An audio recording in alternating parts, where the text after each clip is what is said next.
Bonsoir, Erev Tov. Bezrat Hashem, ce soir, on va essayer d'expliquer comment donner de la force à notre filote, à nos prières. Comment ça marche une prière, comment on peut. C'est-à-dire, une prière, c'est une prière, mais on va voir comment l'homme il a la possibilité de donner un petit coup de pouce à ses prières pour qu'elles aient plus de force et pour qu'on puisse arriver à l'objectif qu'on s'est fixé plus rapidement. Et on va essayer de comprendre comment, en sachant que c'est un cours qui a été fait par rapport à Rosh Hashanah. À la fin de la semaine, c'est Rosh Hashanah. Et il faut savoir que toute l'année qu'on a, elle est fixée à Rosh Hashanah. C'est-à-dire que Rosh Hashanah, c'est le fruit. C'est-à-dire l'année qu'on va passer, c'est le fruit de toutes les prières de Rosh Hashanah.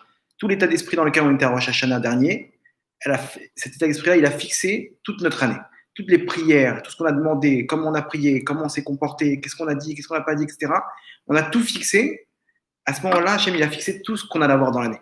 C'est en fait l'année qu'on a passée, c'est le fruit de notre filote de Rosh Hashanah, de notre prière de Rosh Hashanah dernier.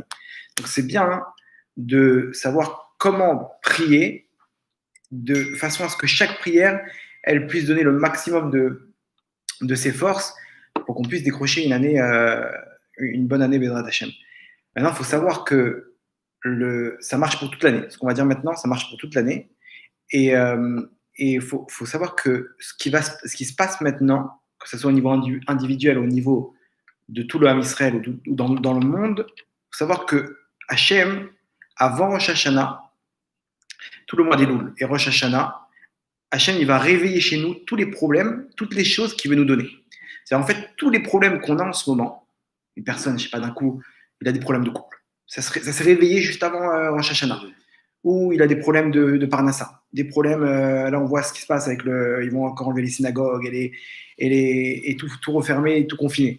Tout ce qui se passe, c'est la preuve, c'est ce qu'Hachem il veut nous donner pour l'année. Pourquoi ? Parce que si tout est fixé selon les prières qu'on va faire à Rosh Hashanah et le mois d'avant Rosh Hashanah, le mois d'Elul, alors il suffit qu'Hachem, pour nous donner une chose qu'il veut nous donner, il suffit de réveiller cette chose-là, de réveiller le problème, pour qu'on puisse, par rapport à ce dérangement-là, émettre des prières, faire des prières à Hachem, et Hachem, il va pouvoir nous donner ce qu'il a voulu nous donner. C'est-à-dire, en fait, tout ce qui nous arrive maintenant, il faut voir les choses à l'inverse. Tous les problèmes qu'on a maintenant, c'est les choses qu'Hachem, il veut nous régler. Tout ce qui s'est réveillé depuis le début du mois d'Elul jusqu'à Kippour, c'est toutes ces choses-là, Hachem, il veut nous les donner. De quelle manière il a juste à réveiller le problème. Ce problème-là, il me dérange, il me met dos au mur, et par rapport à ça, je prie pour la chose, et Hachem, il a une raison de me la donner. Pourquoi ? Parce que tout est fixé selon mes prières. Donc une personne qui ne prie pas à Rosh Hashanah ou ces derniers temps, ces derniers jours, il rate et c'est comme si il est dans une caverne avec de l'or et des diamants et des perles, et maintenant on lui dit prends tout ce que tu peux. Et lui, il est là, il est en train de profiter du buffet, profiter de ta vie, elle est belle cette musique. Waouh, écoute le pianiste. Attends, mais ramasse. C'est-à-dire que maintenant, chaque instant, il faut faire des prières. Il faut arriver à Rosh Hashanah et il faut bombarder en prière. Pourquoi ? Pour pouvoir mettre le maximum de côté pour cette année-là. Par rapport à ça, on voit que au niveau global, on voit que le monde il est en train de partir en cacahuète. Complètement. On voit que il y a un tzaddik qui a dit comme ça que ce Rosh Hashanah-là, il va être le dernier Rosh Hashanah de toute l'humanité. C'est-à-dire qu'on va clôturer le monde. Ce Rosh Hashanah-là, il va décider comment on va clôturer le monde. C'est ça, j'ai vu le Khatam Sofer, il dit. Khatam Sofer, c'était il y a à peu près 300 ans, à peu près. Il dit que il dit que la Géoula, il donne plusieurs années de Géoula, de délivrance, et il dit que l'année Taf Shinpe, cette année-là, il dit que c'est une année qui est propice à la délivrance. Mais il dit si elle vient, elle va venir de façon midatadine, avec la rigueur, un peu dure. Des guerres, des choses, des maladies, etc.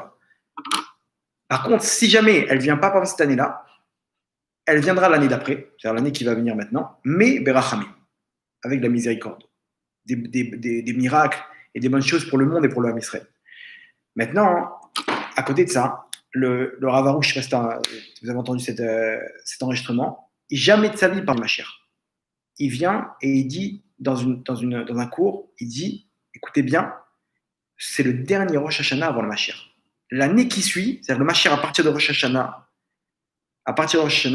il peut venir. Il peut venir Rosh Hashanah même jusqu'à Rosh Hashanah prochain. Quand, on ne sait pas, etc. Mais c'est la dernière année, le dernier Rosh Hashanah avant le Mashiach. Comme ça, ils ont. Et il dit comme ça. Celui qui est là à côté de lui, il lui dit, dis-moi, ça fait combien de temps que tu es avec moi? 14 ans. Tu as déjà entendu parler du Mashiach? Jamais. Il dit, maintenant, je t'affirme. C'est la première fois que je parle de ça. C'est maintenant tous les rabbanim, de tous les courants, tout le monde, sans exception. Les premiers à parler de ça, c'était les Chabad.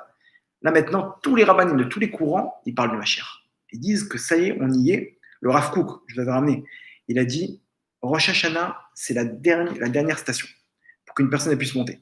On voit ce qui se passe maintenant. Là, ça a été décidé ce soir. Israël repart pour 3 semaines de confinement.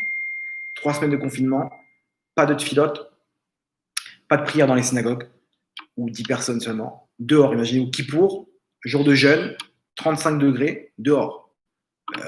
Même à Londres, c'est une catastrophe. Comment une personne peut se concentrer? Comment une personne peut arriver à... Tout est fermé, tout est terminé. On repart dans le même compte que Pessah. Tout ce qu'on a dit à ce moment-là par rapport au confinement, qu'est-ce qu'Hachem fait avec le corona, etc., rebelote. Comme ça, les tzadikim, ils ont dit Hachem, il va donner une chance pour qu'on fasse tchouva. Et le Rav Kook, depuis 1 mois déjà, il dit la dernière station, c'est ce Rosh Hashanah. Celui qui ne monte pas, sa douleur, elle sera immensément grande. Pas au niveau de la souffrance physique, mais au niveau de se dire le regret comme si tu as jeté un ticket de loto et qu'on t'a appris que ce ticket-là, il était gagnant. La douleur de se dire mais quoi, c'était à ma portée. J'aurais pu attraper la corde, j'aurais pu monter dans le train, et maintenant, ça y est, le bateau, il est parti, et moi, je vais rester ici sur l'île déserte tout seul. Cette même douleur, il dit, cette personne-là, elle ressentira si elle ne sera pas montée à Rosh Hashanah. Par contre, celui qui est monté, la joie qu'il aura, elle sera inégalable. Inégalable. Comme ça, il décrit les choses. À côté de ça, les guerres, les tensions, la Turquie, la France, la Grèce, Taïwan, je ne sais pas si vous avez vu, je vous ai raconté que la Chine, ils veulent conquérir Taïwan. Ils veulent conquérir en fait tous les endroits là-bas, tous les Philippines, l'Inde, etc. Et ça peut partir en guerre mondiale. Pourquoi? Parce que la Taïwan, ils ont une protection des États-Unis. Si Taïwan, ils sont envahis par la Chine, les États-Unis, ils sont obligés de se mêler. Ils ont je ne sais pas combien de porte-avions. Et s'il y a une guerre entre les États-Unis et la Chine, en 3 jours, le tiers du monde, il est rasé par des bombes atomiques. C'est simple, c'est pas une guerre d'avion. C'est une guerre que l'un, il va taper le plus fort que l'autre, jusqu'à qu'ils vont arriver crescendo comme ça, jusqu'à la bombe atomique. Et à ce moment-là, une bombe atomique aux États-Unis, c'est des millions de morts. Une bombe atomique en Chine, c'est des milliards de morts. C'est terrible.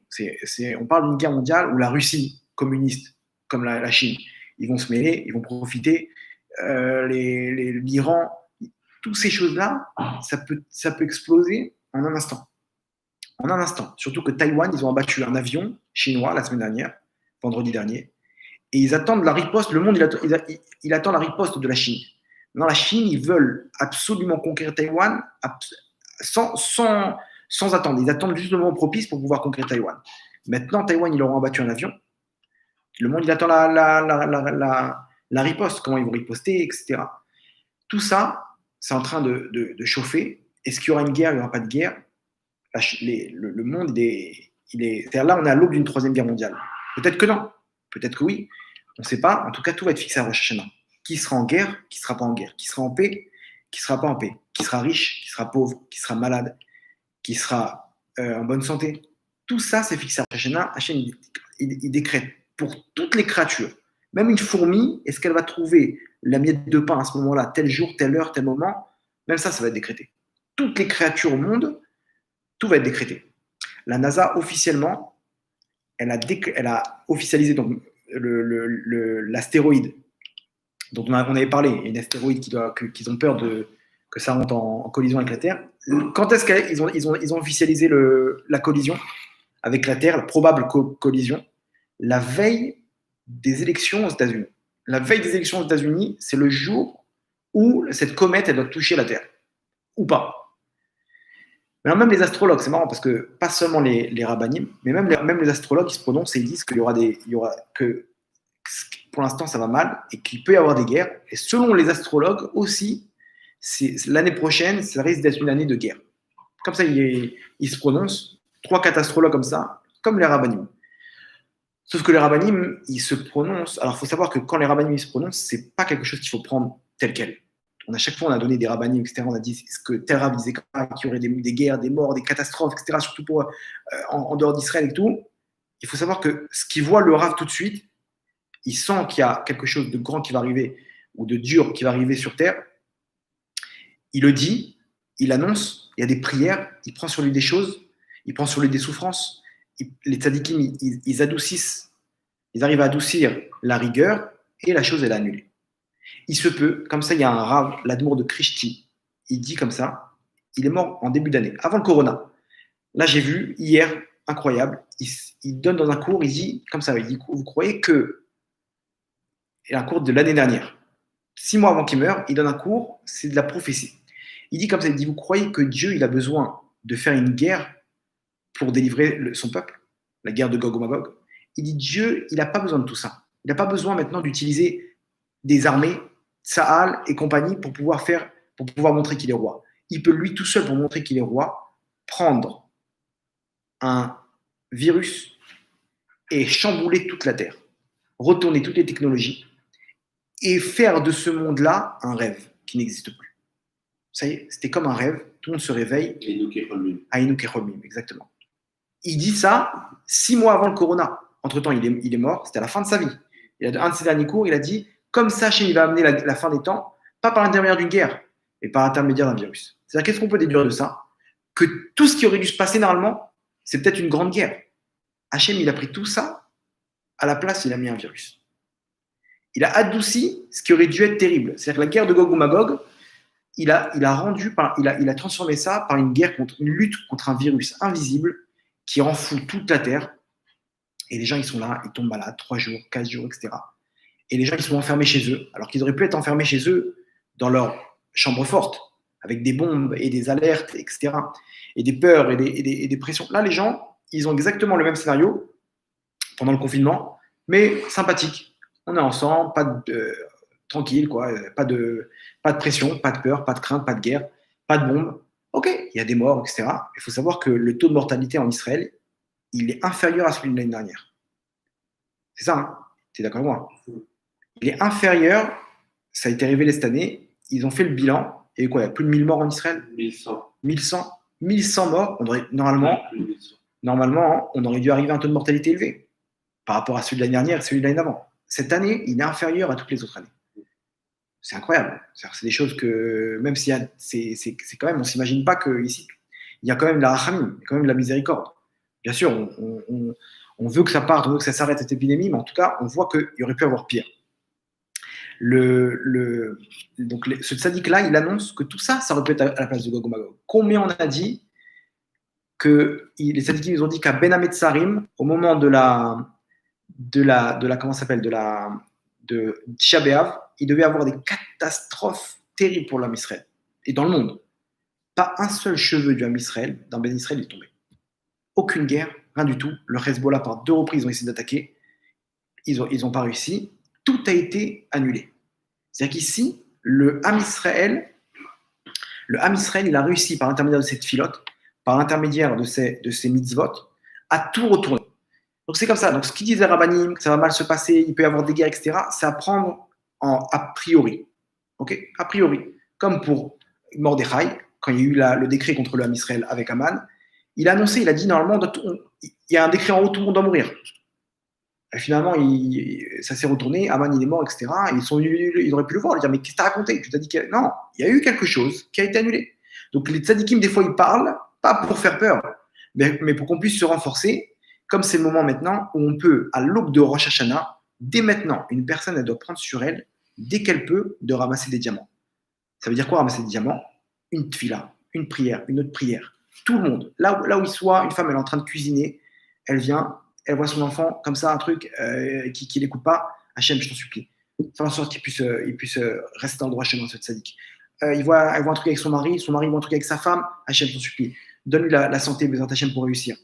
Il faut que ça soit des prières H24, au moins jusqu'à Rosh Hashanah. Et Rosh Hashanah compris, bien entendu. Maintenant, on va voir différentes choses qui vont donner des forces à notre prière. Une prière, elle peut avoir la valeur de 1000 prières. On va voir comment ça marche. Il y a plein de comment dire, de de sgoulottes, d'astuces, mais j'en ai réuni 3 qu'on va dire que c'est les points faibles du Ham Israël, et c'est à la portée de tout le monde. On va voir que faire des belles prières, ça ne dépend pas de tzaddik, pas de tzaddik, quelqu'un de grand, truc, le nombre de mitzvot qu'il fait, rien à voir. Ça dépend de plusieurs choses qu'on va expliquer maintenant, qui sont à la portée de tout le monde. Et ces choses-là, si on arrive à les réaliser, ou à prendre sur soi d'essayer de les réaliser, on peut arriver à de grandes choses, Bezrat Hashem, par rapport à tout ce qui se passe au niveau individuel et au niveau du monde entier. La première chose, on va raconter une histoire. On avait déjà raconté cette histoire, mais là, vous allez voir qu'elle prend une autre tournure par rapport aux événements. À l'époque, juste avant la Deuxième Guerre mondiale, le roi en Angleterre qui devait monter, c'était Edward. Edward, de la famille royale. Sauf qu'il y avait un petit problème, c'est qu'il était en couple avec une femme qui n'était pas de la famille royale. Et en plus, qui était divorcée. Maintenant, c'est un problème. Divorcé, s'il se marie avec elle, il ne peut pas être roi. Ils ont des règles comme ça, des halachot, malheureusement. Donc, ils ont dit de choisir ou elle, ou la couronne, ou cette femme. Et qu'est-ce qu'il a choisi? Comment ça s'appelle? Qu'est-ce qu'il a choisi, le Edward? Il a choisi la femme. Il a choisi sa femme, il s'est marié avec elle. Il a fini fermier, je crois, je ne sais pas ce qu'il a. Et donc, il a laissé la place à son frère. C'était qui son frère? George, le roi George, King George, ok, c'est le père de la reine d'Angleterre actuelle. Maintenant, c'est lui qui, pendant la Seconde Guerre mondiale, était roi d'Angleterre. Maintenant, Mina Shamaim, heureusement qu'Hachem il a fait ça parce que Edward, il était pro-nazi. Edward, il était pro-nazi, il avait et sûrement que ça n'aurait pas été la même donne pour les Juifs si Edward avait été roi d'Angleterre. Maintenant, il y a eu un épisode pendant la Shoah avec George, le roi George, où là-bas, il a eu tellement de la peine de ce qui se passait pour les Juifs, il a ordonné au MI5, les services de renseignement britanniques, il leur a ordonné, au MI6, je ne sais pas c'est lequel des deux, il leur a ordonné de sauver 100 enfants juifs.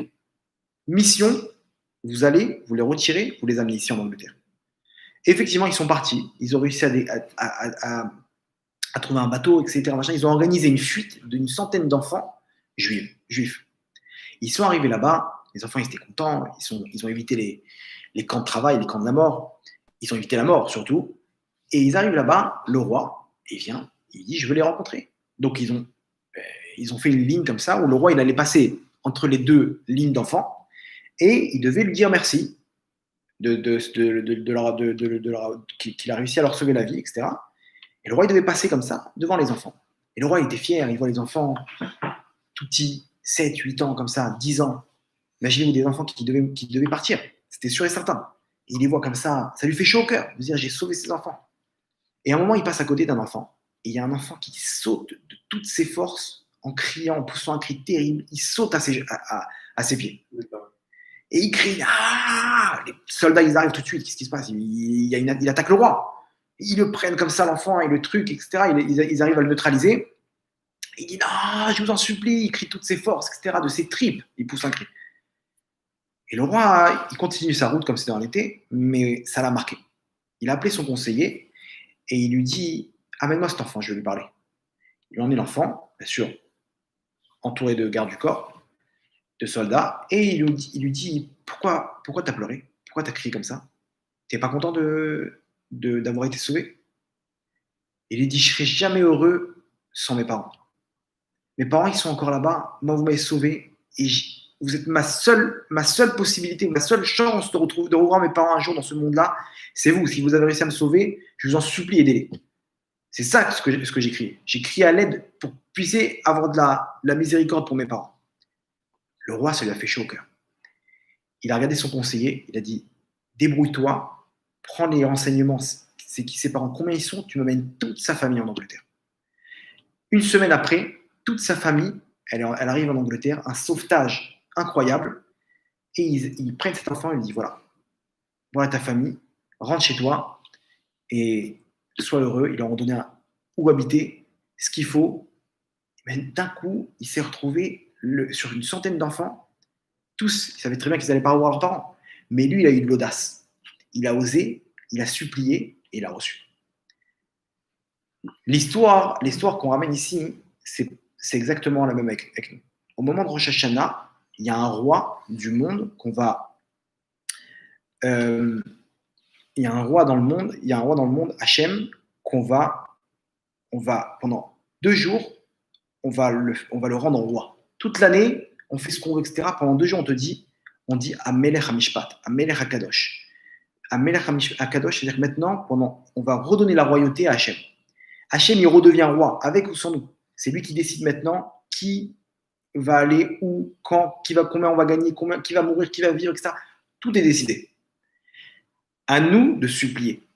Maintenant, si on savait tout ce qui s'est passé cette année, 6 mois de corona, 6 mois de galère, 6 mois de trucs, des machins, tout ça, une personne, si elle avait su, combien de gens, on a tous connu des gens qui sont tombés malades, qui sont peut-être même partis pendant cette période-là. C'est des pères de famille avec 7, 6 enfants. Comment c'est possible? Si on avait su, on aurait crié encore plus fort à Rosh Hashanah dernier. Maintenant, le roi, il va passer. À nous de se jeter à ses pieds et de supplier du fond de nos tripes, comme cet enfant il a fait. Imaginez-vous le roi des rois, à plus forte raison. On doit supplier Hachem, je t'en supplie, sauve-moi, ma famille, mes enfants, le Ham Israël, tout. Une personne, elle doit prier, ramasser le maximum de diamants. Elle doit prier du fond du cœur. La première chose qui donne des forces à notre filote, c'est quoi? La prière du fond du cœur. Ça, une personne, ça ne dépend pas de son niveau spirituel, son niveau spirituel. Ça ne dépend pas du nombre de mitzvot qu'elle a, de mérite ou quoi que ce soit. N'importe quelle personne au monde, si elle pousse un cri du fond du cœur, cette fille-là, elle monte jusqu'en haut. Sa prière, elle monte jusqu'en haut. Et c'est comme ça qu'elle arrive à toucher le... Hachem, il a montré que sur Terre, c'est comme ça que ça marche, parce qu'en haut, c'est comme ça que ça marche. Une personne du fond du cœur, c'est comme ça qu'elle peut déchirer tous les cieux. Et sa prière, elle monte d'un trait et automatiquement, elle est acceptée, directement. Ça, on peut le faire. Les prières du fond du cœur, c'est quelque chose qui est à notre portée. Comment on fait? On doit se dire, on est dos au mur. J'ai pas le choix maintenant. Je dois supplier, je dois pousser un cri de toutes mes forces. Un cri interne, pas besoin de réveiller les voisins. Mais la personne, elle doit pousser un cri. S'il faut, elle va dans un endroit désert et elle supplie, elle s'imagine elle se jette au pied d'Hachem et je t'en supplie, Hachem, et de la pitié pour moi, et de la grâce, et de la grâce pour ton peuple, etc. Délivre-nous avec miséricorde, avec rachamim, moi, ma famille, mes enfants, etc. Donne-nous la parnassa, donne-nous la joie, donne-nous la santé, etc. Chaque chose, une personne doit prier du fond du cœur. Si elle arrive à réveiller ça chez elle, en se disant que je suis dos au mur, j'ai pas le choix. Si j'ai pas ça, je sauve pas mes parents. Si j'ai pas cette prière-là, je sauve pas mes parents, je sauve pas ma famille, je me sauve pas moi-même. Une fois qu'elle se dit ça, ses prières, c'est plus les mêmes. On peut plus, mais attends, c'est pas la même chose. Une personne va arriver à Rosh Hashanah, bon, il ratson, allez, il va prendre la date, que l'année elle soit douce comme le miel, amen, allez, il va manger des grenades, elles sont bonnes cette année les grenades, hein. C'est pas compris là. Il faut sauver ta peau là. Il y a pas de. Là, on est dos au mur, bien sûr, avec la simra, etc. On n'a pas besoin d'être constipé. Mais avec la simra, etc. Mais quand je fais ma prière, ferme les yeux et dis-toi, Hachem, que cette année elle soit douce comme le miel. Du fond du cœur, tu l'as poussé de prière, tu l'as fait monter avec ton cœur. Ça, c'est le premier élément. Prière du fond du cœur. On voit que à l'époque, comment ça s'appelle, nos grands-parents, etc., toute leur prière reste acceptée. Comment ils priaient pour n'importe quoi? Ils étaient avec Hachem. Pourquoi? Parce qu'ils avaient ça. Ils priaient du fond du cœur. C'était des prières qui étaient pures. Donc ça, à nous de réveiller ça chez nous. Peut-être pas tout le temps, mais au moins quand on a besoin, une personne, elle doit se dire stop. Laisse-moi, enferme-moi dans une chambre. Je vais prier du fond du cœur et c'est bon. Et je vais sortir d'affaire. C'est sûr, une personne avec ça, elle sort d'affaire. Il y avait on avait déjà raconté cette histoire aussi.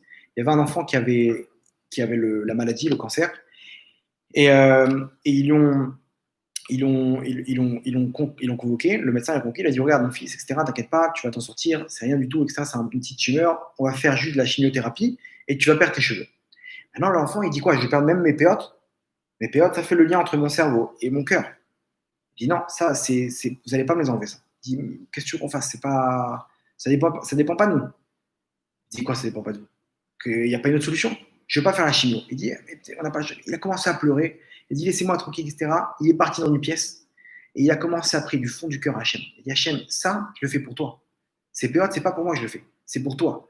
Tu peux m'enlever tous mes cheveux, tout, mais ça, tu me le laisses. Il a prié du fond du cœur en pleurant. Le miracle, c'est qu'à la fin de la chimio, tous ses cheveux sont tombés, sauf les péotes. Vraiment, l'endroit des péotes, il est resté intact.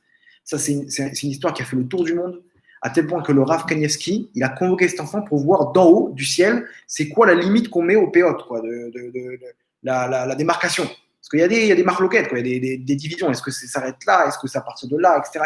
Il y a plein de choses, etc. Là, maintenant, on va voir comment Hachem lui laisse les péotes. On va voir la démarcation qu'Hachem il a laissée. Ça va nous avoir... Et effectivement, cette histoire a fait le tour. Comment il a réussi? Un cœur pur, une prière du fond du cœur. Ok, ça c'est une première chose. La deuxième chose, elle est comme ça. Quelle est la valeur qu'on met à nos paroles? C'est la question que je pose. Vous allez voir que ce n'est pas évident. Une personne, est-ce qu'elle arrive à tenir ses engagements? Est-ce qu'elle arrive à dire toute la vérité? Aujourd'hui, c'est quelque chose qui manque. Une personne, elle a plus son mot, il n'a plus de valeur. Plus aucune valeur. Ça veut dire quoi? Ça veut dire que tu viens m'aider demain à descendre le frigo, il n'y a pas de problème. Demain, je suis avec toi. Ok. Demain, il m'appelle. Tu viens alors ou pas? Je peux pas là. En vérité, j'ai un empêchement. Mais tu m'as dit que tu venais. Ouais, mais j'ai dit, mais c'est pas grave. Ta parole, elle n'a pas de valeur. Donc, comment, quand tu vas t'adresser à Hachem, tu vas dire écoute mes paroles, écoute mes prières, ça n'a pas de valeur. Pourquoi? Parce que toi-même, tu t'es fixé cette note. Aujourd'hui, ça n'existe plus. À l'époque, 2 personnes, ils disaient parole d'homme, c'était comme si il a signé avec un avocat. Je t'ai dit, je t'ai donné ma parole, c'est terminé. Aujourd'hui, on dit ouais, bon, je t'ai dit, mais bon, une personne doit s'entraîner à dire la vérité, à dire j'ai dit quelque chose, je respecte mon engagement. Je ne suis pas sûr, je te dis peut-être. Tu pourras m'aider demain, peut-être. Je ne sais pas, je ne vais pas m'engager sur quelque chose. Une personne, elle s'est engagée, elle a dit la chose, elle le fait. Pour elle, je l'ai dit, c'est pas grave. Je n'aurai pas le temps de le faire, mais je t'ai dit que je le ferai, donc je serai là. Il change tous ses plans pour ça. Vous croyez qu'il est perdant? Non, parce que quand il va prier, il montre à Hachem, ma parole, c'est un contrat. Ma parole, c'est de l'or. Quand maintenant je te demande de m'aider, Hachem dit, c'est toi-même qui as mis cette valeur-là à ta parole. Donc, chaque prière, elle passe. Ça, c'est la force des tzadikim. Pourquoi les tzadikim, ils arrivent à faire passer les tuilotes? Parce que les tzadikim, ils ne parlent pas pour rien. Ils disent pas des mots en l'air. Il a dit une chose dans sa tête, je peux pas mentir. Je l'ai dit, c'est une parole, je l'ai dit, je le fais. Un tzaddik qui décrète, il y a marqué comme ça, tzaddik Moshe le Beyerat Hashem. Le Midrash, il dit, ça veut dire quoi cette phrase? Que Hashem, il dit, tout ce que je décide au monde, ça se produit. Il n'y a qu'une seule personne qui contrôle ma parole, c'est le tzaddik. Le tzaddik, il décrète, et Akadosh Baruch Hu, il applique. Un tzaddik qui te dit, mon fils, je te promets, tu seras guéri, c'est terminé. Vous êtes sûr qu'en haut, même si Hachem il avait d'autres plans, stop. Mon fils en bas, il a décrété, on change les plans. Mais quoi? Comment Hachem t'écoute une fourmi comme ça? C'est un tzaddik, ok? Pourquoi? Parce que sa parole, elle vaut de l'or. Lui, sa parole, elle a une valeur. Il y avait, la Gemara ramène l'histoire de Rabbi Yoshua ben Levi. Rabbi Yoshua ben Levi, c'était un tzaddik, il était tellement grand qu'il arrivait à étudier la Torah avec l'ange de la mort. C'est-à-dire que l'ange de la mort, il étudiait avec la Torah. Il s'échangeait des ridouchés Torah, c'est-à-dire ils étudiaient la Torah ensemble. Ils lui apprenaient des choses, comment ça marche, les tzara, machin, etc. Ils étudiaient ensemble. Jusqu'à que l'ange de la mort, il lui dit, écoute, tu veux voir ta place au Gan Eden, au paradis? Il lui dit, ouais, j'aimerais bien voir ma place. Il lui dit, ah, viens, je t'amène. Comment tu vas faire? Je te téléporte et je te montre. Maintenant, Rabbi Yoshua ben Levi se dit, attends, peut-être que mon temps est arrivé de partir de ce monde-là. Et il est en train de me faire il a de la peine, il ne veut pas me prendre ma vie comme ça, donc il me fait un stratagème. Viens, je vais te montrer ta place. Il lui dit, écoute bien, je veux bien te suivre, mais tu me donnes ton épée. C'est que l'épée de l'ange de la mort, c'est avec ça qu'il enlève la Neshama. La Gemara dit qu'il y a bon, c'est un peu compliqué, on va pas rentrer dans ça, mais avec l'épée, il rentre dans la bouche de la personne, il sort le Neshama comme ça. C'est invisible, on ne voit pas ça, mais là-bas, il a un produit que nous-mêmes, on lui donne. D'où il vient ce produit-là? Il met des gouttes comme ça sur l'épée, et c'est avec ça, une personne va mourir, elle fait comme ça sur sa bouche, et c'est là que sa Neshama, elle part. Maintenant, ce qu'elle goûte, c'est un genre de ce qui lui enlève sa neshama, quoi, son âme. D'où ça vient? C'est nous-mêmes qui lui donnons. Comment? La jalousie, les désirs qu'une personne a dans ce monde-là, la jalousie et l'orgueil. Ces trois choses-là, c'est ce qui nourrit une personne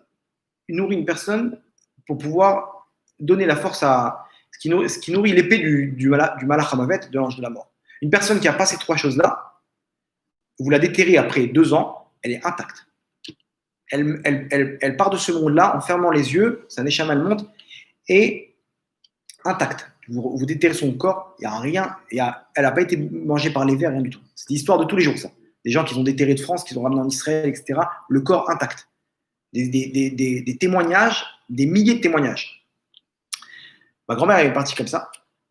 Elle est partie, elle a fermé les yeux avec le sourire.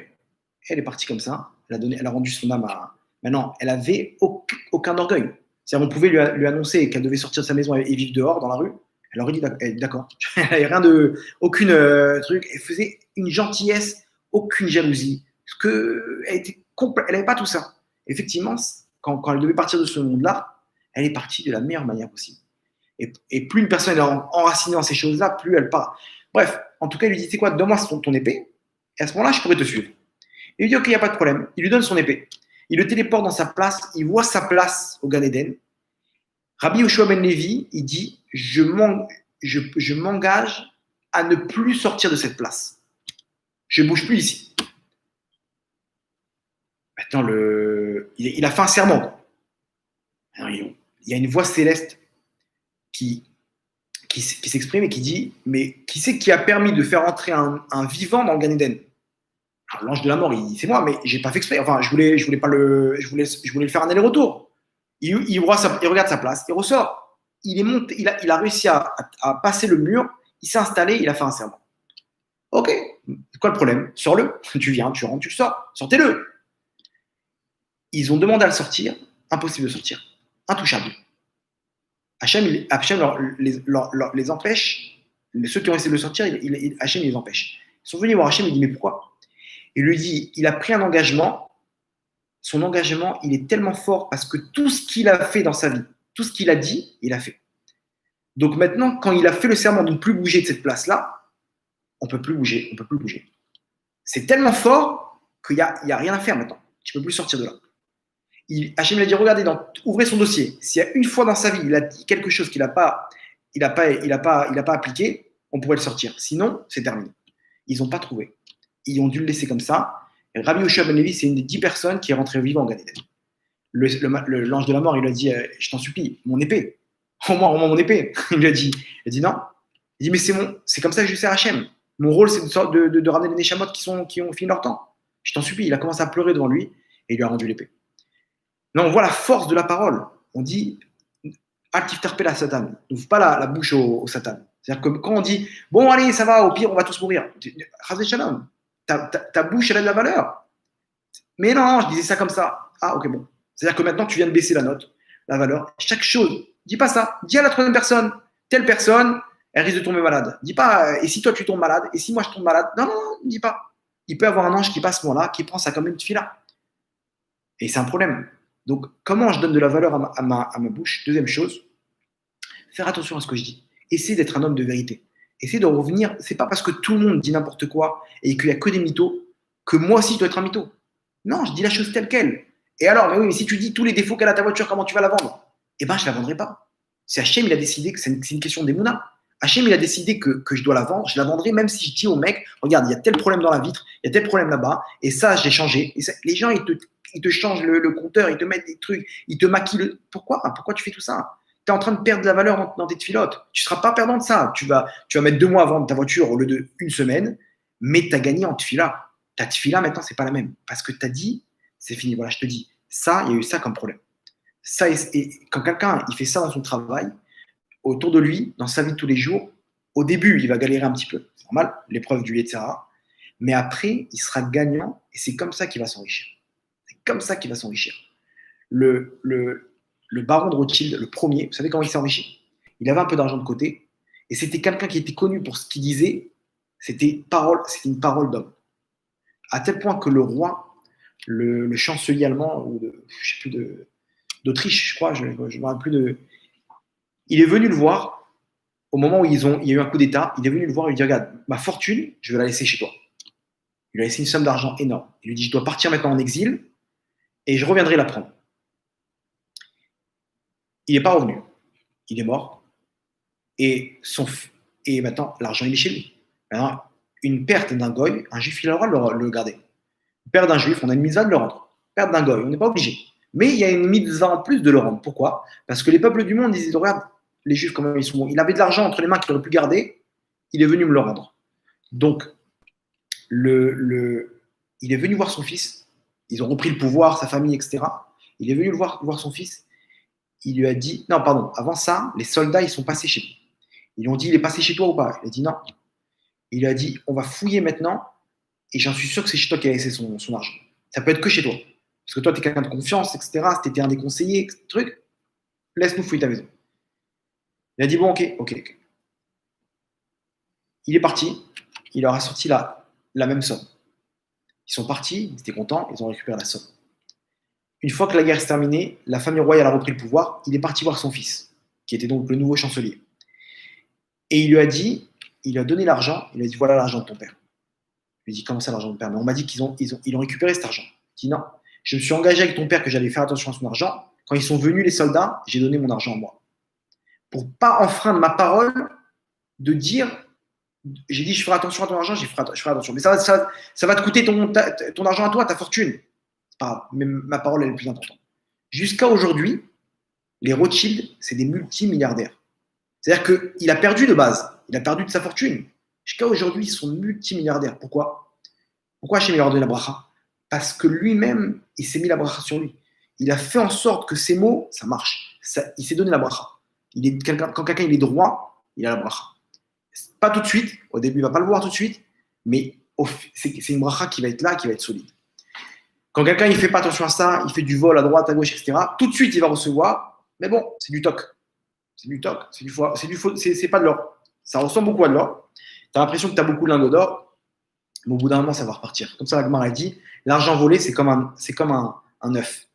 Un œuf, tu le prends chez toi, il va au bout d'un moment éclore, le poussin, il va sortir, il va grandir, il va s'envoler. C'est exactement pareil. L'argent volé, au bout d'un moment, il s'envole. Combien? Ah, mais tu as gagné, tu as dit les choses comme il faut, tu as essayé d'embrouiller la personne, etc. Il n'y a pas de problème. Tu vas gagner, tu vois que ça marche. Petit coup du président, etc. Ça marche, le mec il a réussi à tirer très bien. Où tu vas finir, on connaît la suite. Il n'y a aucune personne qui a fini bien, à part s'il fait tchouva. En tout cas, ici, une des choses qu'on peut prendre sur nous, c'est faire un peu plus attention à nos paroles. Ça manque aujourd'hui. Combien de gens, on ne peut plus faire confiance. C'est dur à dire. Mais des fois, des fois, je suis obligé de dire aux gens, écoute bien, maintenant, la conversation, elle va être enregistrée. Pourquoi? Parce que je sais très bien que ce que tu vas me dire, tu risques pas de l'autre. Je suis obligé, je l'annonce avant. Je lui dis, écoute, moi, ça fait 3-4 fois que je t'appelle pour telle et telle chose, et j'ai peur qu'on va arriver à la fin, tu vas me dire, mais on n'a jamais parlé de ça. C'est tellement facile de s'en sortir comme ça, de dire, mais on n'a jamais parlé de ça, c'est ma parole contre la tienne. Donc, je te préviens maintenant, je te répète la chose, et je t'enregistre. Ou je lui dis à la personne, envoie-moi par mail. Comme ça, il y a l'écrit. Je suis obligé pour que la personne puisse avoir son engagement. Ce n'est pas une question de manque de confiance, c'est une question que les gens n'ont pas les automatismes de faire attention à ça. Donc, deuxième chose pour laquelle on peut accepter notre filote, nos prières peuvent passer, combien on donne de valeur à nos prières. Cette chose-là, c'est quelque chose qui est à la portée de tout le monde, sadique ou pas de sadique. Une personne va faire attention à ce qu'il dit. Elle ne peut pas bliner d'air. Sans vœu, voilà, je te dis, je ne pourrais pas le faire. Si je peux, je le fais. Peut-être. Toujours commencer avec peut-être. Je ne peux pas m'engager. Et une fois qu'elle fait ça, il n'y a pas de problème. Elle peut faire ce qu'elle peut. Elle a le libre choix parce qu'elle dit peut-être. Peut-être oui, peut-être non. Donc, si je te dis non, mais si je t'ai dit oui, alors je vais jusqu'au bout. Donc, faire attention à ça, ça donne la force à notre prière. Troisième chose, et ça, c'est la plus importante, comment je juge et je me comporte avec les gens autour de moi. Comment j'arrive à juger mon entourage et comment je me comporte avec les gens autour de moi. Est-ce que je suis quelqu'un de dur? Est-ce que je suis un tyran? Est-ce que je suis quelqu'un de doux? Tout ce qui m'arrive, alors je vous explique comment ça marche une prière. Une prière, en fait, quand je fais une prière à Hachem, la prière, elle monte.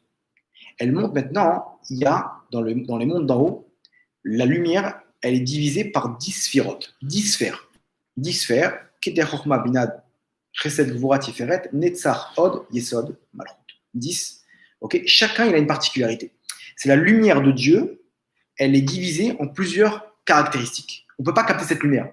Donc il y a Chesed, c'est quoi? C'est la bonté. Din, Gvura, c'est quoi? La rigueur. Des fois, Dieu, on a l'impression qu'il est énervé. Tu vois une tornade, tu vois des images d'une tornade, tu entends un éclair comme ça à côté de toi, tu as peur. Tu dis quoi, Hachem, il est pas si doux que ça. Et des fois, tu vois combien Hachem, il est bon, combien son peuple, etc. Il est Rahman, il est miséricorde. C'est quoi? Il est là, il est comme ça ou il est comme ça? Non. Ça dépend comment cette lumière, on arrive à la capter. Des fois comme ci, des fois comme ça. C'est comme un pommeau de douche. Le jet, il est très puissant. Non, on va mettre un pommeau de douche qui va diviser l'eau en plusieurs tuyaux, mini tuyaux comme ça, qui vont adoucir l'eau qui sort de la douche. Pareil, la lumière d'Hachem, elle est liée. Alors, quand je monte une tefila, cette tefila, elle est filtrée par ces sphères.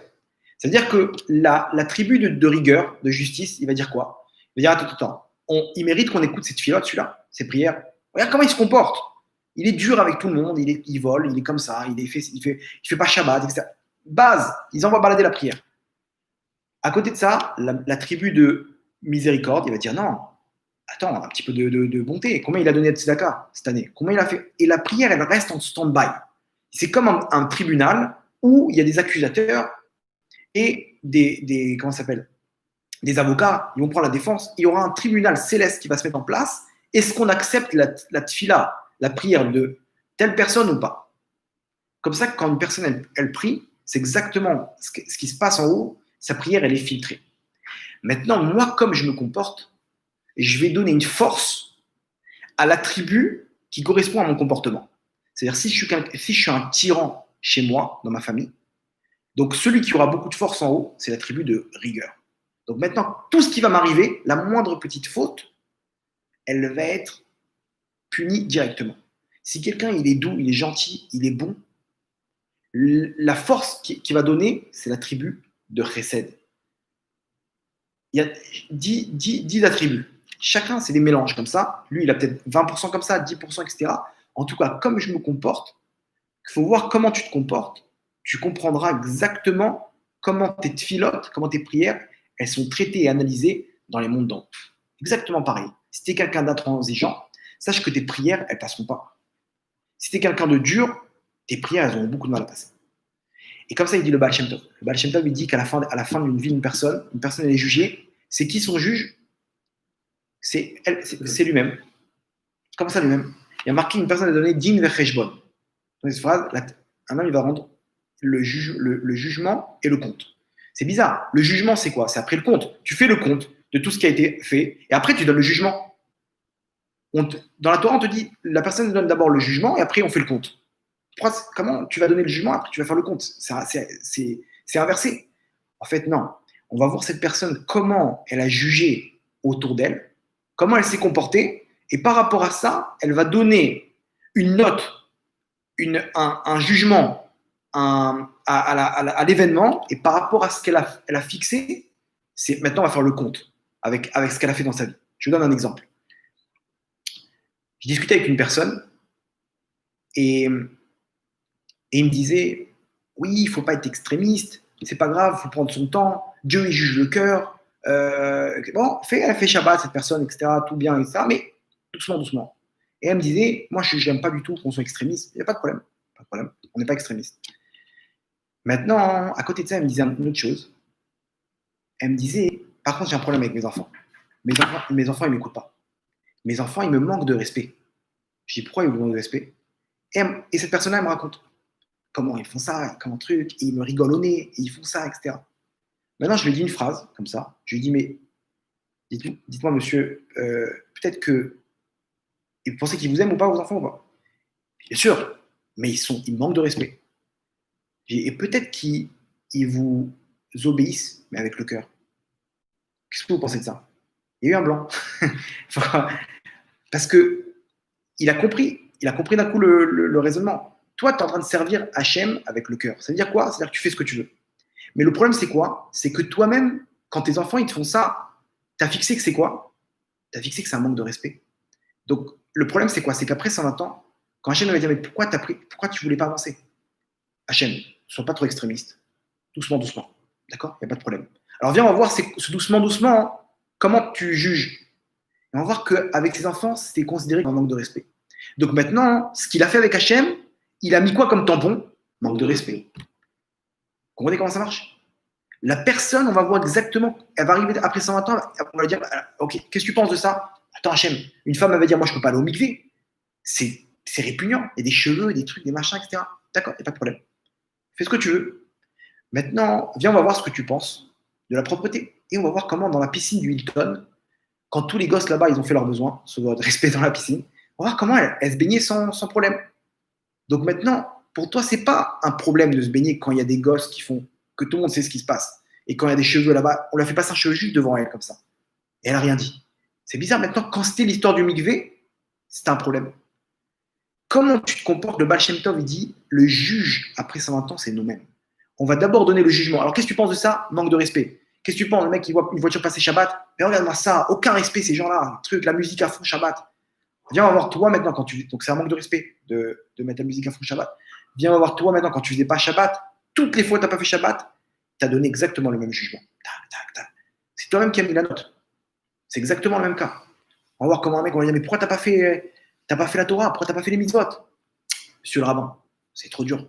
Les halachot, c'est trop compliqué. Shabbat comme ça, et mouktsé, et les trucs, et les machins. Trop de lois. Il n'y a pas de problème. C'était dur pour toi, les lois? Il n'y a pas de problème. Alors viens, on va voir comment tu te comportais avec les lois. Et on va voir comment cette personne-là, elle a étudié les lois du CO2 en fond, à fond, comme ça, pour savoir comment pouvoir trouver la faille dans les lois. Il connaît tout le système. Les lois de machin, etc. Donc tu vois que les lois, ça ne te dérange pas. Donc maintenant, tout ce manque de mitzvot qu'il y a eu, à cause du fait que tu n'as pas étudié, tu vas rendre compte. Pourquoi? Parce que tu as montré que tu pouvais étudier. On a vu que tu étais capable. Donc maintenant, c'est toi-même, toi-même t'as fixé que tu pouvais étudier. On a vu ton comportement. Vous comprenez? Une personne, elle doit se dire, ce qui se passe autour de moi, je vais juger maintenant ce qui se passe autour de moi. À moi d'être dur ou d'être gentil. Si je suis gentil, j'ai débloqué quelque chose en haut de doux, de bien. Quand moi maintenant, j'aurai besoin de cette chose-là, le comportement qu'il y aura, il sera bon. Tout le temps, Hachem me teste. Quand je fais les prières, je suis hyper actif dans ça. La moindre chose, elle va me faire analyser la chose. Quelqu'un, il tape sur une table comme ça, je ne peux plus me concentrer. Je dois faire un effort surhumain pour pouvoir rester concentré là-dessus. Tout le temps, Hachem me fait rencontrer des gens, mais bizarres comme ça, qui viennent juste, ils se collent à moi et ils font des actions toutes bizarres, plus bizarres les unes que les autres. Un, il priait, il faisait comme ça avec son bras. On dirait qu'il marquait des buts. Chaque prière, juste, non, tu peux plus te concentrer. Tu vois une scène comme ça. C'est bizarre. L'autre, il tape du tam-tam avec son portable comme ça, sur son portable. Impossible. Alors, chaque fois, j'ai une tendance à vouloir faire une remarque, genre, un petit genre, comprends qu'il y a des gens autour de toi, et je me dis, c'est quoi, pourquoi tu vas être dur? Cette personne-là, elle ne sait même pas qu'elle dérange, elle est dans son monde, elle est comme ça en train de dans ses prières, etc. Tu vas lui dire chute, tu vas la déconcentrer. Prends sur toi. Bédi le Veyavor. Allez, laisse passer. Laisse passer. Comme ça, on dit dans les sikhot. On dit Hachem, allez, Bédi le Veyavor, passe nos avérotes. Mais comment tu veux qu'il passe Hachem tes avérotes, c'est toi que tu es intransigeant. Maintenant, je prends sur moi et je me dis, pourquoi? Parce que moi, quand je vais faire le lourd avec mes fautes, Hachem va dire, c'est pas grave, passez-lui. Les accusateurs ils vont arriver en haut et dire, massacre-le. Regarde comment il est. Laissez passer. Pourquoi? Parce que lui-même, il fait passer. Quand il y a des choses comme ça, laisse des fois, il faut savoir dire, quand on nous a craché dessus, il faut savoir faire genre, oh, il pleut. Oh, t'as vu ça? Mais tu rigoles ou quoi? Il t'a craché dessus. Chut, petit le verbe. Dans ce monde-là, tu passes pour un pigeon. Mais en haut, tu passes pour un héros. En haut, tu passes pour quelqu'un qui a réussi à mettre ses sentiments de côté pour le shalom, pour la paix. Donc, comment Hachem se comporte avec toi? Il met ses sentiments de côté, qui sont ces sphères qui viennent tout filtrer, il les met de côté, et quand tu vas prier, il n'y a aucun filtre. Ta prière, elle monte directement, fluide. Il n'y a plus rien qui s'oppose à tes prières. Comment une personne a fait ça? Comment tu te comportes? Les gens en voiture, regardez le test en voiture. En voiture, les gens, ils adorent éduquer les autres. Non, attends, je vais lui montrer qu'il n'a pas le droit, il ne faut pas qu'il s'arrête ici. Il klaxonne de toutes ses forces, il enlève sa feuille de truc, il sort dehors au feu rouge. C'est un fou furieux, le mec. Qu'est-ce qui t'arrive? Non, il a pas. T'es devenu un moniteur de conduite, mais qu'est-ce que tu t'en fiches? Combien de fois? Des fois, c'est embêtant. Un jour, je roule comme ça, il y en a un, je vois, il ralentit de plus en plus. Maintenant, il est en train d'envoyer un message sur WhatsApp et il s'est pas rendu compte qu'il y avait quelqu'un derrière lui. Et il ralentissait jusqu'à ce qu'il s'est arrêté et il finissait de. J'ai dû lui faire. Non, un autre. J'ai fait des appels de phare, mais je voyais qu'il ne regardait pas, donc j'ai compris qu'il était sur son téléphone. J'ai dû faire un petit coup de klaxon. Mais j'avais une petite voix dans ma tête qui m'a dit mais montre-lui ce manque de respect qu'il a, qu'il est tout seul. Non, c'est pas grave. Laisse passer. Il va y avoir. Allez, encore. Qu'est-ce qu'on va faire? On est pressé. On va s'énerver maintenant. Pourquoi? Qu'est-ce que tu as gagné? J'ai rien à gagner. Je vais nourrir ma colère. Laisse tomber. Bédil va y avoir. Laisse passer. Une personne doit laisser passer. Maintenant, une personne doit savoir maintenant, je suis quel attribut? Je suis plutôt Midat Adin, attribut de rigueur, ou Midat Arachamim, de bonté. Personne à qui elle doit poser cette question? À sa femme. Ou une femme, elle doit poser la question à son mari. Dis-moi, comment tu me trouves? Tu penses que je suis quoi? Elle-même, elle ne va pas savoir qu'est-ce qu'elle est. Elle doit dire à sa femme, qu'est-ce que tu penses? Je suis quoi? Je suis Midat Adin, Midat Arachamim. Qu'est-ce que tu en penses? Et sa femme va le dire. S'il est Midat Adin, elle ne va pas le dire. S'il a attribut de rigueur, elle va avoir peur. Mais en tout cas, elle-même, elle est censée dire, s'ils ont un bon lien de communication les deux, elle lui dit non, c'est un petit peu dur. Ou au moins, en tout cas, ces derniers temps, c'est un petit peu mis à tête. Quand je me suis marié au début de mon mariage, j'avais un rythme avant le mariage, j'étudiais une tonne, des mitzvot, j'essayais de faire un samouraï dans ce que je faisais. Et quand je me suis marié, ma femme était d'accord avec tout ça, mais j'ai imposé en quelque sorte un rythme très très élevé. Et le problème, c'est que avec le temps, ça crée une ambiance dure, genre on n'a pas le droit à l'erreur. Oh, il n'y a pas eu ça comme ça, etc. Les filotes, les trucs. Moi, j'étais dans mon truc, mais ma femme, c'est dur pour elle. Une femme, elle a d'autres choses en tête. Elle a la maison, elle a les enfants, elle a plein de choses en tête. Donc maintenant, elle a aussi ce côté-là. Et je comprenais entre les lignes qu'elle souffrait de ça. Là, comme ça, j'ai réussi à réunir les pièces du puzzle et j'ai compris que ça dérangeait. À ce moment-là, à partir du moment où j'ai compris que ça dérangeait, j'ai pris la décision de mettre ma femme en haut de l'échelle de mes préférences, c'est-à-dire de mes priorités. De la mettre, c'est-à-dire maintenant, il y a la Torah, il y a les mitzvot, mais ça passe en second plan. Que ma femme, d'abord, elle soit heureuse. Parce qu'une Torah qui fait du mal autour d'elle, c'est la Torah du Satan. C'est une Torah de Midat Adin. Et la Torah de Midat Adin, ça n'existe pas. La Torah, elle est que montée. Elle est que Midat Arachamim. La Torah, elle est comme ça. Si jamais t'es pas dans une Torah comme ça, t'es un cruel. Et il n'y a pas de cruauté. En ra yored min hashamayim. Il n'y a pas de mal qui descend du ciel. Donc si t'es cruel, c'est que t'es pas en correspondant, t'es à côté de tes pompes. T'es pas dans ça. J'ai compris et j'ai pris sur moi la décision de changer toutes mes priorités. C'était hyper dur. Pourquoi? Parce que j'ai dû, mettre de côté beaucoup de choses. Des fois, je devais faire un cours et ma femme, elle me fait comprendre que c'est dur à la maison. Maintenant, en temps normal, j'aurais dit quoi? J'aurais dit, ça va, t'es sûr que tout va bien? Elle m'aurait dit quoi? C'est bon, t'inquiète pas, n'annule pas ton cours. Mais maintenant, j'ai compris que n'annule pas ton cours, c'est-à-dire j'aurais bien aimé que tu sois là, mais je ne peux pas te dire d'annuler ton cours. Donc, automatiquement, je disais à tout le monde, je suis désolé, je dois partir. Cas d'urgence. Et je rentrais chez moi, et j'ai dit à ma femme, et je perdais beaucoup de Torah. À ce moment-là, avant cette histoire-là, ma vie, c'était une série d'épreuves, mais c'est simple, tous les 2-3 jours, j'avais des idées dans ma tête de prendre ma kippa et de la jeter. Tellement, des boulets, marcher avec des boulets comme ça, un guéhinam sur terre. Chaque chose, on était intransigeant en haut avec ce que je faisais. Tout était dur. Des épreuves, des problèmes dans l'argent, des déménagements tous les 6 mois. Et chaque 2-3 jours, il y avait des problèmes, mais je ne trouvais même plus le moment d'étudier. C'était un moment, je ne pouvais plus me concentrer, rien du tout. Et j'ai tout transformé à l'intérieur de moi. J'ai tout changé et j'ai pris ces dispositions-là. Et c'est simple. À partir de ce moment-là, comment vous dire, le Hachem, c'est devenu mon garde du corps. Tous mes besoins, dès que j'avais besoin de quelque chose, il était là. Il me donnait ce que j'avais besoin. Hachem, il n'a pas besoin de prendre une personne de ce monde-là pour l'amener au Gan Eden. ou de le prendre de ce monde-là pour l'amener au Gainam. Hachem, dans ce monde-là, il peut nous donner le Gan Eden ou le Gainam. Dans ce monde-là, on peut vivre avec des souffrances terribles ou on peut vivre Gan Eden sur terre. Aujourd'hui, c'est un Gan Eden sur terre. Dans tous les domaines, il nous a ouvert tous les domaines, des délivrances partout. Chaque chose. Pourquoi?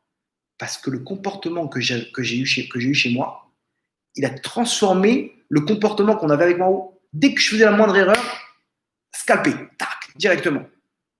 Pourquoi il n'y a pas de cadeau, pas de rachamim. Mais non, tu te comportes, tu es sans rachamim. Tu imposes la midat hadin. À partir du moment où tu changes ton intériorité, ton comportement il est midat rachamim, d'en haut, avec toi on est midat rachamim.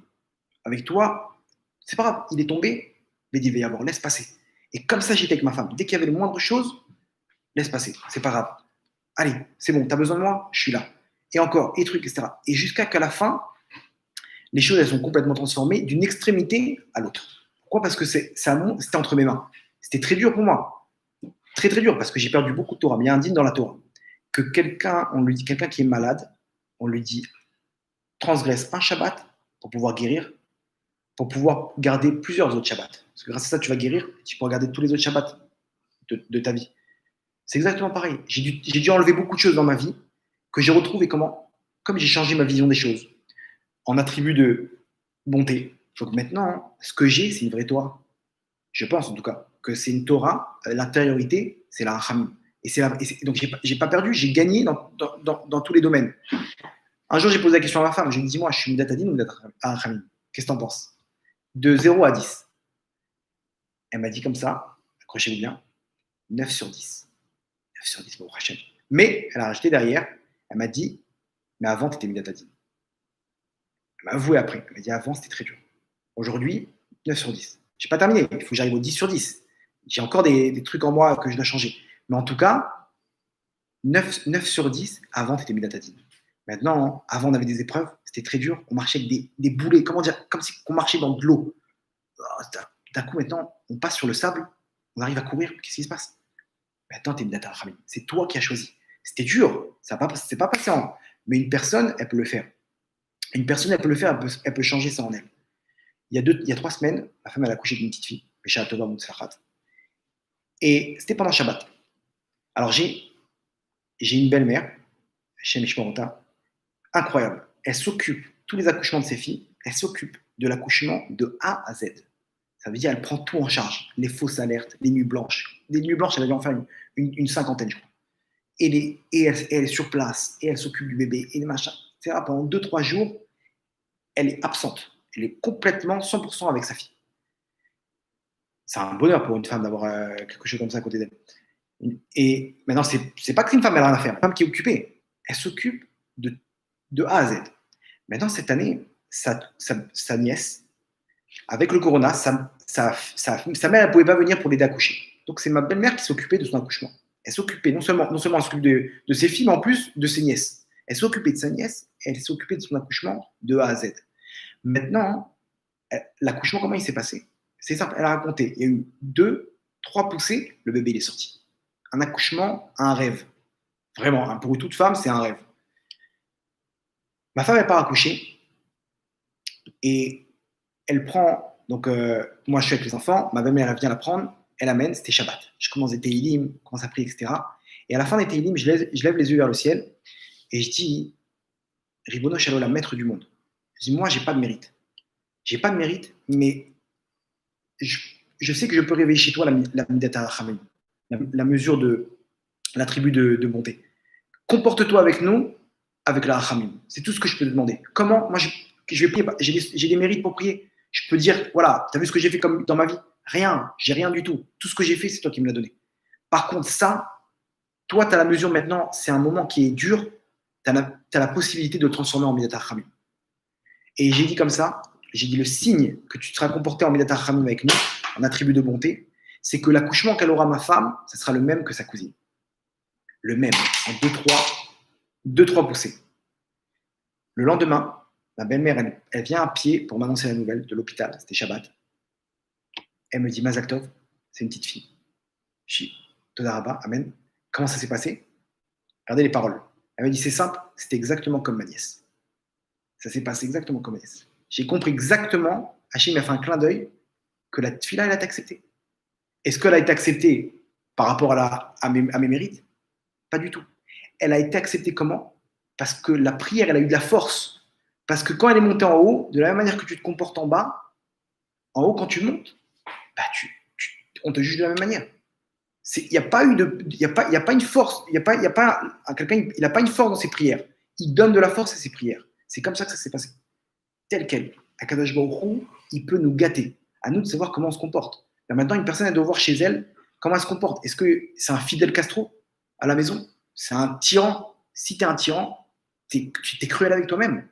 Une personne, il faut qu'il se dise, tu es dur avec ta femme, sache un truc, que ta voiture risque de finir au garage. Pourquoi? Parce que la moindre erreur, Hachem va être un tyran avec toi. Tu te rends pas compte de ça. C'est exactement comme ça que ça marche. Une personne, il faut qu'elle se dise, stop, je change tout. Attention, elle doit quand même mettre des barrières, mais avec de la douceur. Pourquoi faire les choses dures? D'accord, ça, c'est interdit, etc. On peut mettre des barrières, mais pas être quelqu'un de dur, pas être quelqu'un d'intransigeant. Ça, c'est entre nos mains. On peut changer tout à l'intérieur de nous. Alors moi, c'était avec ma femme, c'était avec d'autres choses, etc. par rapport à ma Torah. Mais une autre personne, ça peut être avec ses enfants, ça peut être dans son travail. Ma femme m'a raconté une autre cousine à elle. Regardez l'acte de la pureté d'esprit. C'est une femme qui réussit dans son métier, qui a un nom, qui gagne de l'argent, etc. Elle a décidé de mettre tout de côté pour éduquer ses enfants. Elle s'est dit quoi? Je suis en train de perdre mes enfants, je ne les vois pas. Je suis tout le temps dans mon truc, au téléphone, et dans mes rendez-vous, et je ne vois pas mes enfants grandir. Tant pis pour mon travail, tant pis pour mon nom, pour ma réputation. Elle a mis tout de côté pour ses enfants. Vous croyez quoi? Elle a perdu. A priori, elle a perdu. Moins d'argent, moins de trucs, c'était quand même, je sais pas, une carrière. Une femme, elle a besoin d'une carrière. C'est important pour elle. Non, tu t'occupes de tes enfants. Hachem te dit, ma fille, je m'occupe de toi.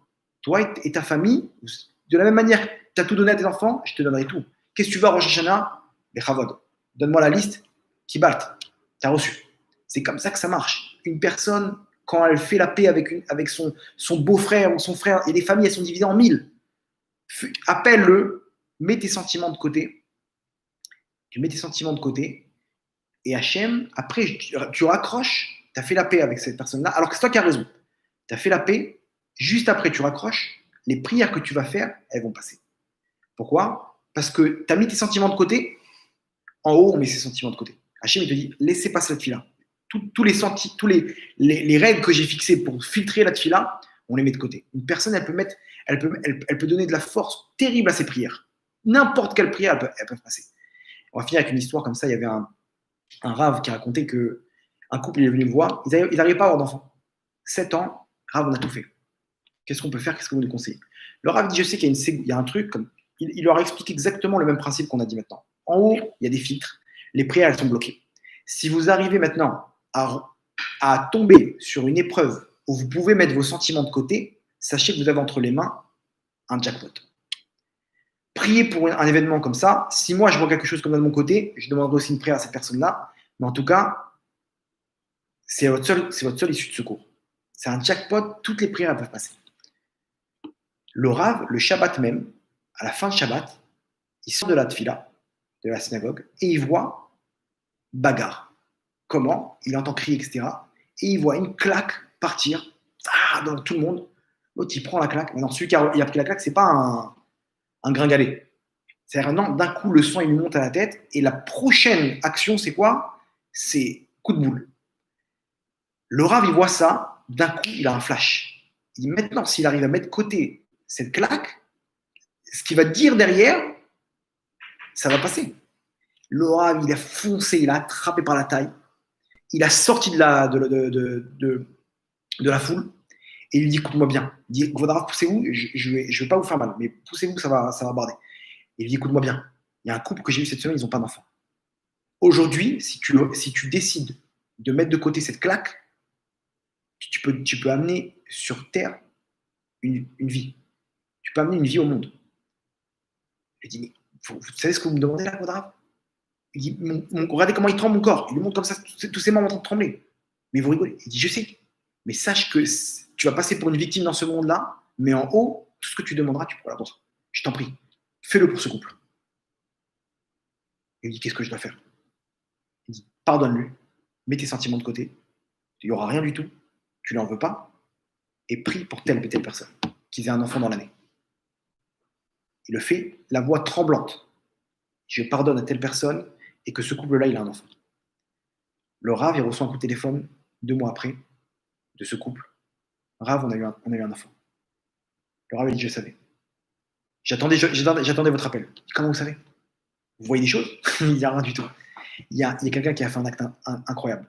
Et venez, je vous le présente. C'est lui qui l'a amené au monde, votre enfant. Et ils l'ont pris comme Sandak, cette personne-là. Ils l'ont pris comme Sandak. Tout le monde a connu l'histoire. Au début, il est passé pour une victime.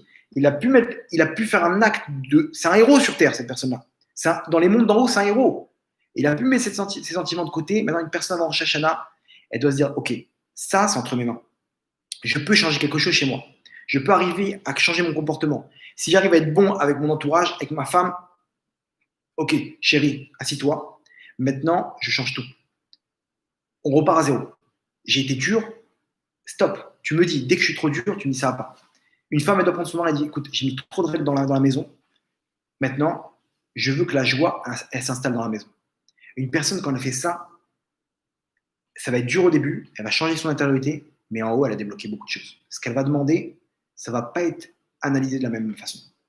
Donc, Hiratson, avec tout ce qui se passe vers Hachem, qu'Hachem, il renverse la Midatadin en Midata Hachamim, l'attribut de rigueur en attribut de bonté, et qui décrète sur l'âme Israël et sur chacun d'entre nous la Géoula privée et pour l'âme Israël vers Hachamim, Bekarov. Baruch Adonai Leolam, Amen, Amen. Chazak Baruch.